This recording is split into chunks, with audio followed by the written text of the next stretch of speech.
here not quite 3 years ago, almost, for the first time. And maybe March, 3 years ago. And I had been dealing with severe TMJ disorder since I was diagnosed with it at age 12. And how old were you when you came here? 31. 31, okay. So So for about 20-some years you had that? Yeah, I mean, I was diagnosed at age 12, but I had had it for years before then, so I'd had the problem for over 20 years, and I was diagnosed when I first was getting braces. For the first time, my orthodontist realized that there was something wrong with my jaw, and then told my parents. This was in Florida? Yeah. Okay. And then my orthodontist referred me to a surgeon or somebody who treated the disorder, and the surgeon basically said, we have to do surgery on her jaw right now, and or like that's the only solution, and my parents didn't think that was a great solution. They didn't want to have surgery on their 11, 12-year-old daughter. And so they decided not to, and I wasn't having severe pain at that time. Clicking, you know, noises, but it was tolerable for me. It's not that I'm sure I had some pain, but it wasn't debilitating. So. Besides, you had nothing else to compare to. That's all you knew. Yeah, I mean, I think I'd probably just lived with it since I was very young, so it didn't really affect my day-to-day life at the time, other than it cracked and popped once in a while. So. Okay. And then, 20 years later, it was a chronic pain, so it developed over time, and every year probably got a little bit worse. I used to be a competitive swimmer as a kid, and so, and scuba diver. By the time I was maybe 22, I couldn't swim anymore or go scuba diving. What'll happen? Pardon? What will happen if you swam or scuba dive? Well, with scuba diving, it became like I could go scuba diving, but I couldn't equalize as quickly as other people. So, I mean, it's a timed thing. You ascend or you descend and ascend at a certain rate, and it's all very calculated. Otherwise, you run out of air, or, you know, you can have problems. And so if I was with a group, everybody was able to equalize faster than me. And so I couldn't, unless I was with like somebody else that would stay with me, I was kind of like holding the group up. So ultimately I could equalize a bit. But, and then after scuba diving, it was just like, I mean, you have a mask on your face, it's like suction cup to your face. Your jaw has to hold a regulator in your mouth. So the pressure on my jaw just to hold the regulator in my mouth, and the pressure of the suction cup of the mask was, let alone being able to equalize, was just like the last few times I went scuba diving, I had like a permanent migraine for days. And when was that? How many years ago was that? Many years before you came to us? Yeah, it's been since I was 22, 23. So, like 10 years prior to seeing us? Yeah, 10 years prior to coming here. Swimming, even just swimming without the equalizing, without a mask on my face or a regulator in my mouth, I couldn't swim without also getting a migraine for days. So it's just, I think it was the head. You have to turn your head, and I would get vertigo. I would be very dizzy. My balance would be off. Yeah. Okay. So what were the primary symptoms for which you came to us? What were the I know TMJ disorder is the problem you had for many years, but you had certain symptoms that are starting to affect your life. Tell me about those. Ultimately, it became, I mean, I really came here at the last possible moment before I had a full physical collapse. And by that I mean 6 months, the 6 months prior to finding you, the symptoms became so bad that I couldn't hold my head up by the end of the day. My neck muscles were so tired that I had to like have a pillow behind me.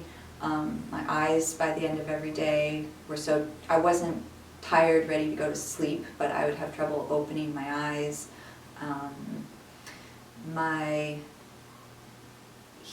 Just the pressure in my face was so bad that, you know, I pretty much always had head pressure, head pain. I'm an artist, so I learned that my right arm was also being affected. The whole right side of my body was affected. It kind of just went down. All the muscles on this side in particular are or were very drastically affected. So couldn't hold my hands still. I do very detailed work. If I tried to work, I would either shake or within 15, 20 minutes, my right hand would start to shut down. Even writing, I like to write. I couldn't write in a journal or a letter to a friend. I couldn't write for very long without my hand shaking and trembling. So, yeah, I guess it was gee, I can't hold my head up by the end of every day. I mean, those last 6 months, my analogy is kind of like the game Jenga, where it's the blocks that are all stacked up and like you're supposed to take one at a time and put it on top. And that's what dealing with TMJ was like for me my whole life. And it just was like I kept taking a block out and putting it on top, and the balance over time kept getting worse and worse and worse. And the end of Jenga is where you finally put the last block on top and the whole thing falls down and crumbles. And that's basically what it felt like was happening to my body. So by the time you saw me, you were crumbling? Yes. I see. I mean, like, yeah, like I really couldn't. I could hold my head up at the beginning of the day. And I mean, I would go out and, you know, live my life and hold my head up if I was around people. And, you know, I wasn't really showing other people that it was a problem, but it was kind of like the second I would go home and close the door, I would just collapse on the couch. Or collapse physically, like I can't hold my body As a young 30-year-old, 31-year-old. Yeah, as a 31-year-old, I couldn't hold my body up anymore because the pain in my face was so much and it affected my neck and my spine and all the You also had some ear symptoms. Ear symptoms were very, very bad. So that was also the equalizing with swimming, the equalizing. But this is even when you're not swimming. This is you're in Kansas City. Regular life. Equalizing on a plane. I just drove everywhere as much as I could. If I had to fly, I would fly, but it was like I had to prepare myself days ahead of time to, you know, mentally get myself to the place where I'm like strong enough to put myself on the airplane, because it was like torture. I know your family doesn't live nearby, so They don't, yeah. So what would happen when you go on an airplane and when you descend and so on? Ascending, going up was always a little easier for me, but descending, it basically felt like the inside of my face was going to blow up. Felt like my eyeballs were going to pop out of my head. Felt like my eardrums were going to blow. Felt like there was a stabbing pick and like in my ears and in my eyes, like, you know, a severe, you know, yeah, just being stabbed in the face. Okay, so when you met us in 2012, something must have made sense for you to go ahead with treatment. Here? Yeah, well, I knew, you know, since I was a kid that I had a problem with my jaw, and I dealt with it.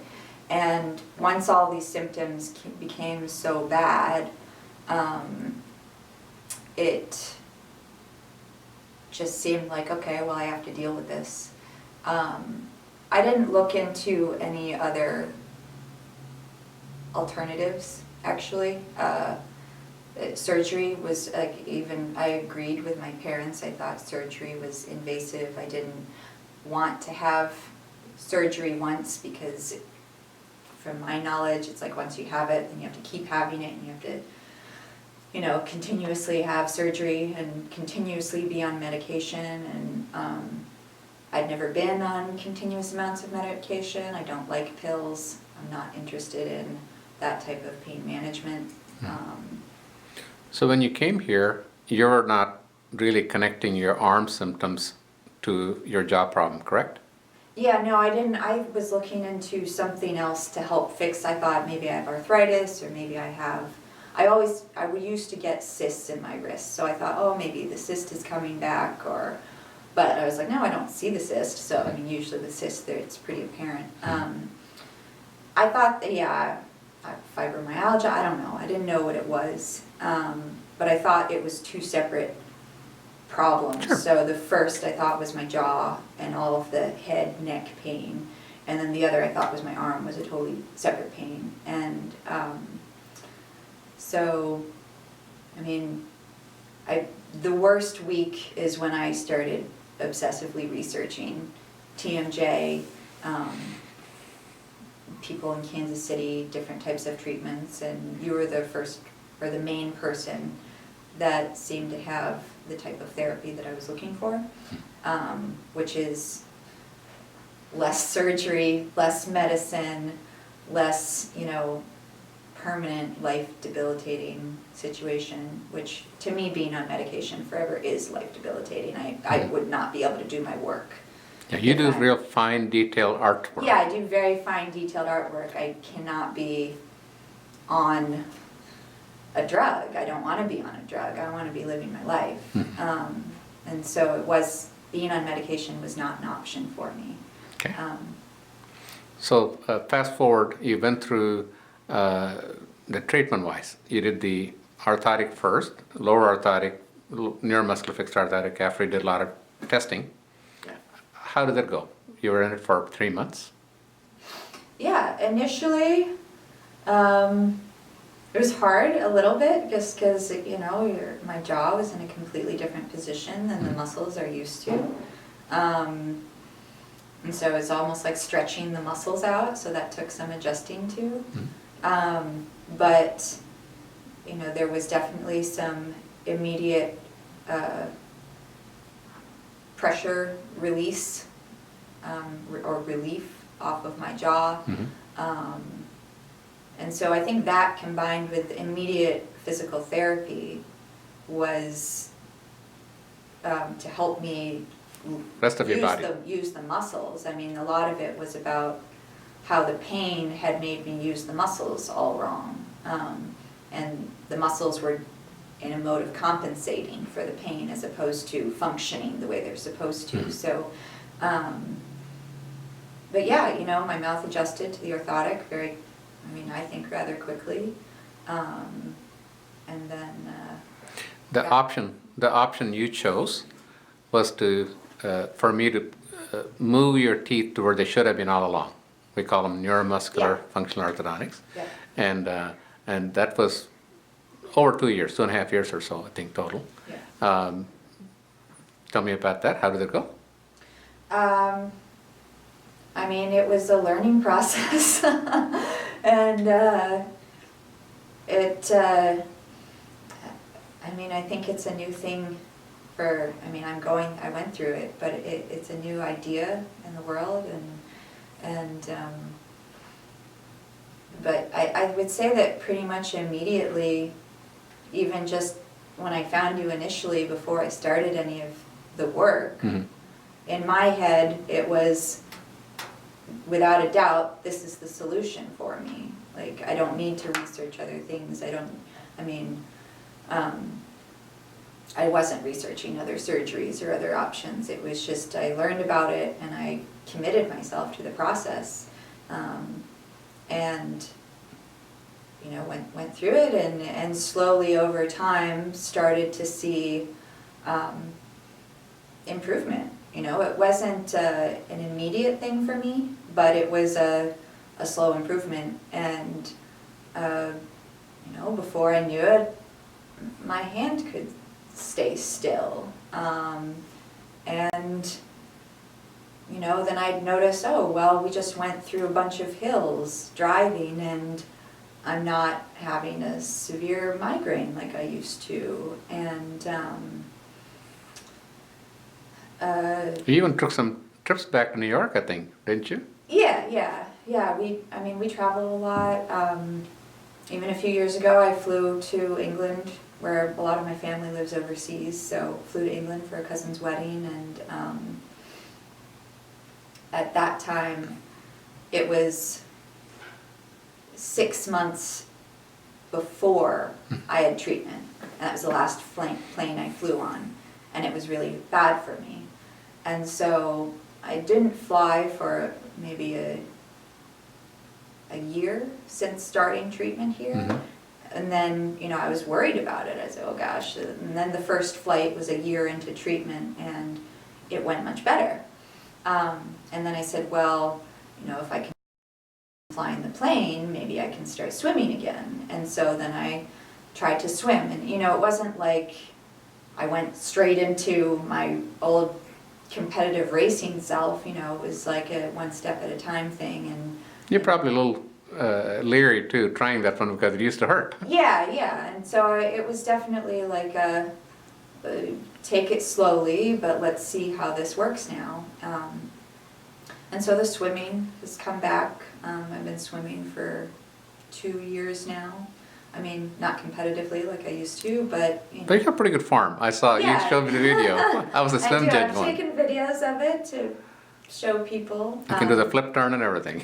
Yeah, and even my fiance, he and I have been dating for almost 10 years now, and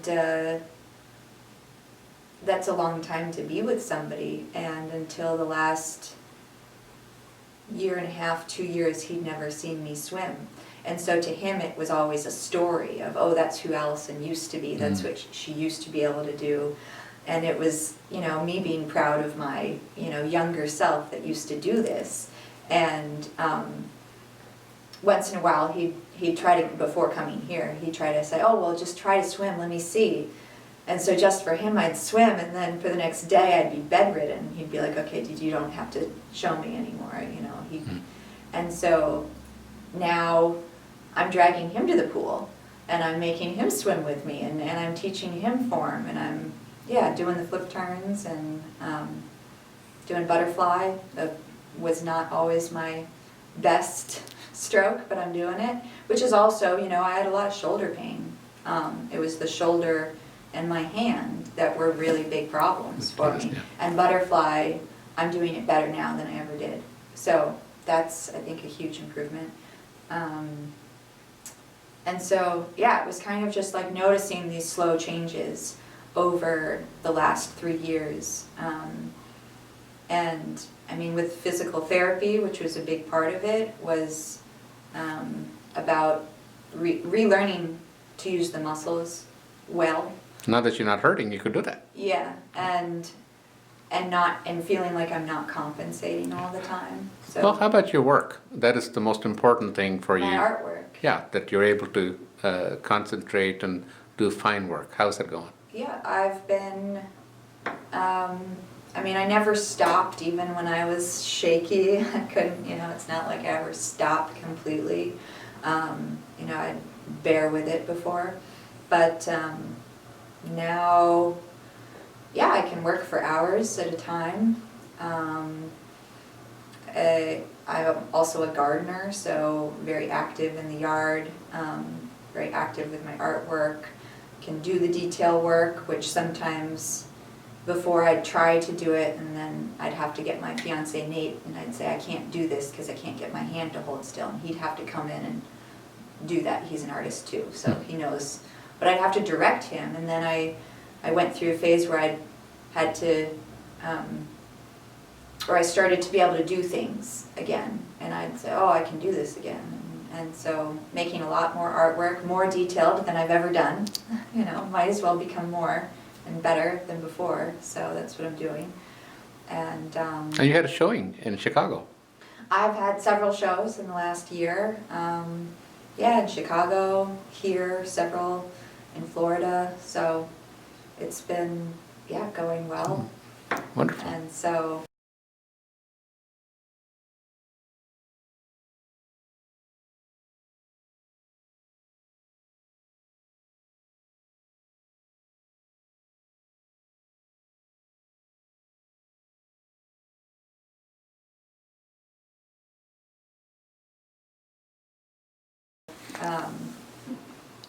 So what would you tell someone that had some of the symptoms, the top symptoms that you are dealing with, they're kind of looking for a solution out there?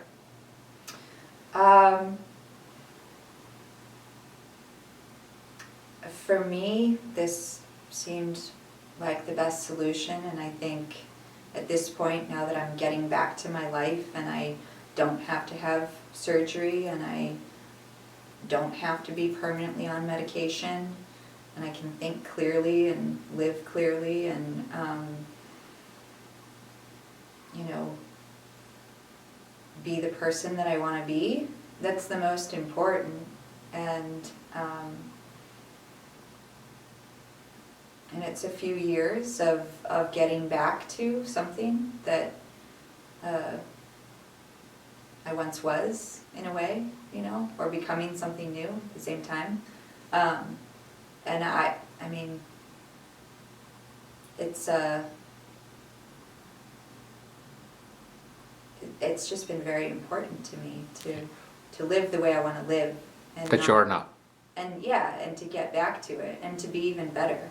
Instead of saying, oh no, I'll never be that again. Oh no, I'll never, I mean, there's the mind, you can think all sorts of things, you can believe all sorts of things, and if there's a possibility that you can be great at something, even though everybody else is saying, no, you'll never be great at that again, I mean, I say go for it and believe in it. And one of the things I always ask at the end is, you spent a lot of money, and knowing what you know now today, if you were to back to where you were, would you do that again? oh yeah, definitely. Good. I mean, it is a lot of money, but it's, I mean, it's not really that much money compared to, you know, if you were to add up multiple surgeries and medication for the rest of your life, I'm sure that would be far more expensive. So, you know, it's all relative in that way. And, I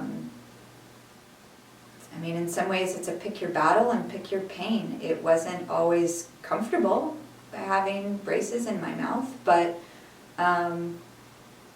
you know, it sometimes added more pressure, but it was worth it because it's like getting the problem like out of the way and like dealing with the problem head on. To me, that's what it was. And I mean, it also was about me believing that it was going to happen and this was going to be a solution for me, and you know, believing in you and believing in your expertise and what you've done and your knowledge that was clearly beyond what you know, I initially knew. So it still is. But Well, thank you so much. It was such a pleasure to get your life back. Ultimately, that's the biggest reward for us. Well, it's a huge blessing for me. It's everything I ever wanted. So Okay. Thank you, Alison. Bye-bye. thank you. Taking